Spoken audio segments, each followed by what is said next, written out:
أعوذ بالله من الشيطان الرجيم. بسم الله الرحمن الرحيم. Assalamu alaikum wa rahmatullahi wa barakatuh. And welcome back to Living the Quran through the Living Quran. In this particular series, we've been going through chapter number 36, Surah Yaseen. And today in our discussion, we want to look at two of the verses in the continuation of the story of the individual who came running from a far part of the city to encourage his fellow countrymen to accept the messages of these prophets of God who had come to them.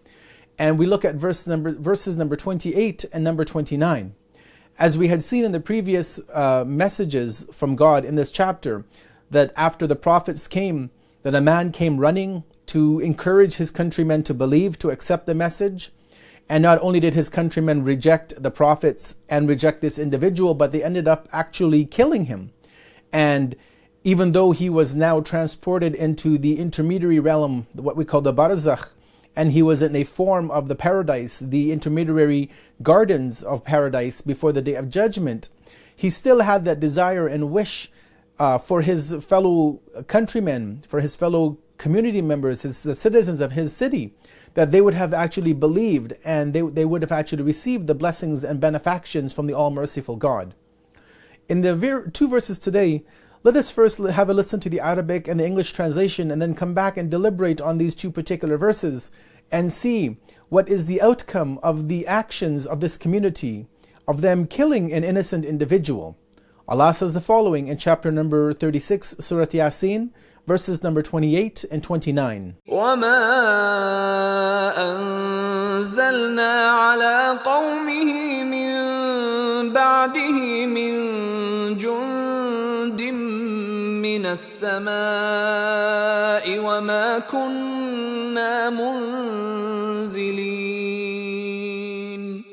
إِن كَانَتْ إِلَّا صَيْحَةً وَاحِدَةً فَإِذَا هُمْ خَامِدُونَ. We sent no contingent of force from heaven against his people to destroy them. After that he has believed, nor do we ever command any of such things. It was just a single blast, and behold, they were all extinct, like a spark of fire extinguished. So in the previous verses, we saw the outcome of the individual, as we mentioned, who had gone to guide his community. He was rejected as the prophets were rejected. However, this man was also murdered in cold blood, was killed, was martyred in the way of God.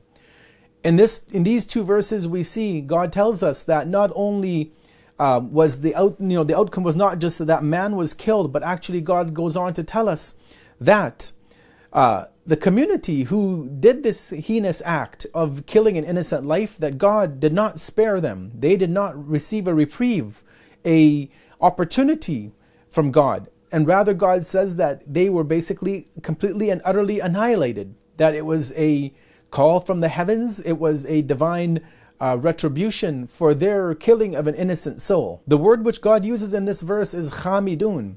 And as Shaykh Mohsin Qaraati mentions in his Tafseer-e Noor, he says that this word comes from an Arabic root which means to put out the coal of a fire. You know, if you've ever done a barbecue or you've had a fire pit and you see the wood or the coal burning and how hot those embers are, and you use water or sand or dirt to put out the fire, to put out the coals or the firewood, and they're completely, the fire is completely it's completely put out. Allah uses the same word. God uses the same word for how He dealt with His community. He says that they were in a state of khāmidun, that they were utterly destroyed. They were completely and entirely obliterated.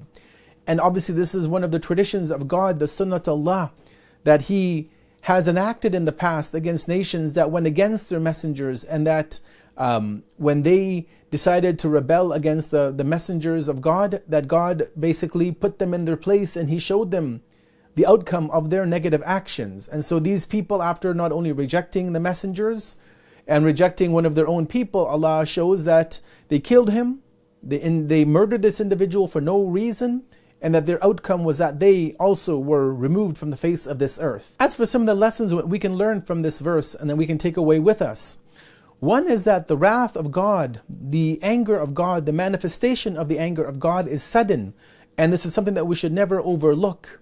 We can never assume or think that God will give us a reprieve or time to make amends. No, that is a reality, but sometimes God will manifest His anger and wrath immediately upon us or upon a community. Another point to keep in mind is that sometimes God's anger and His wrath will be manifest on an entire community due to them shedding the blood of even one innocent individual, killing one innocent person, killing one innocent soldier, let's say, who was working to defend the territory, or killing a propagator of the faith, one who is working to serve the cause of God in the community. And last but not least, the final point to conclude is that those superpowers of the past who claimed to have the ultimate power and authority and who could threaten to obliterate anybody with one blow or one attack, we see that God in His power, He can destroy them just as quick as they think that they can destroy innocent peoples on this earth. That they should never feel comfortable or safe and secure, that their weapons of mass destruction can level a village or a town or a people, and that God would not be witness, and that God would not do anything to stop it, or that He would not give them His divine retribution in the face of their attacks against the innocent men, women and children. We close and we ask God to allow us to continue to be able to read and benefit from Surah Yaseen and to take its lessons into our day-to-day lives. Wassalamu alaikum wa rahmatullahi wa barakatuh.